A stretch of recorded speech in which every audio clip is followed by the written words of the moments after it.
წითელმა არმიამ ომის დანაშაულები ჩაიდინა. იმის მიუხედავად, რომ რუსეთი მუდმივად უარყოფს იმ ძალადობრივი ქმედებების სერიას, რაც საბჭოთა სამხედროებამ მოაწყვეს გერმანიაში. ამას წყაროები ადასტურებენ.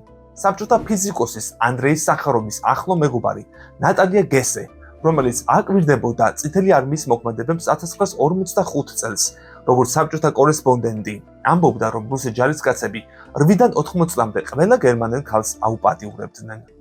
მასობრივი ხოცვა ჟლეტის მაგალითი იყო კატინის ტყის ტრაგიკული ისტორია, როდესაც წითელი არმია 1929 წელს აღმოსავლეთ პოლონეთში შევიდა. იქ პოლონელი სამხედრო და სამოქალაქო პირები დააკავეს. რამდენიმე თვის შემდეგ 1940 წელს წითელი არმიის ჯარისკაცებმა დაკავებული პოლონელები ტყვეთა ბანაკებიდან გამოიყვანეს და კატინის ტყეში დახვრიტეს. საბჭოთა ჯარისკაცებმა 20,000-ზე მეტი პოლონელი დახოცეს. შემდეგ კი ეს გერმანელებს დააბრალეს.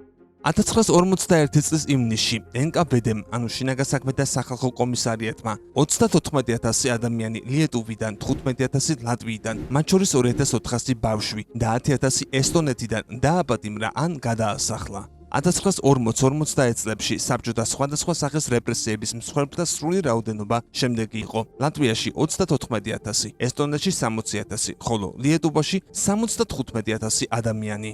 საბჭოთა რეპრესიები, რომ საქართველოსაც შეეხო, ამაზე უამრავი მასალა არსებობს და კოდის სხვა ეპიზოდში ვისაუბრებ უფრო დეტალურად. 1944 წელს ესტონეთის ხელახალი ოკუპაციისთანავე საბჭოთა ძალებმა დაიწყეს იმ ადამიანების დევნა, ვინც გერმანულ, ფინურ ჯარში მსახურობდნენ. ერთ წელზე ნაკლებ დროში მათ 10,000-ზე მეტი ადამიანი დააკავეს. 1944-45 წლებში წითელმა არმიამ დაახლოებით 2,2 მილიონი გერმანელი მოკლა. გააუპატიურეს 2 მილიონზე მეტი გერმანელი ქალი, რასაც 254,000 მათგანის სიკვდილი მოჰყვა. ბევრმა მათგანმა ამის შემდეგ თავი მოიკლა, ზოგიერთი კი ვენერიულმა დაავადებამ იმსხვერპლა. გამოვყევი კოდის TikTok გვერდზე და ნახე უამრავი საინტერესო ვიდეო. გამოიწერე კოდის YouTube არხიც.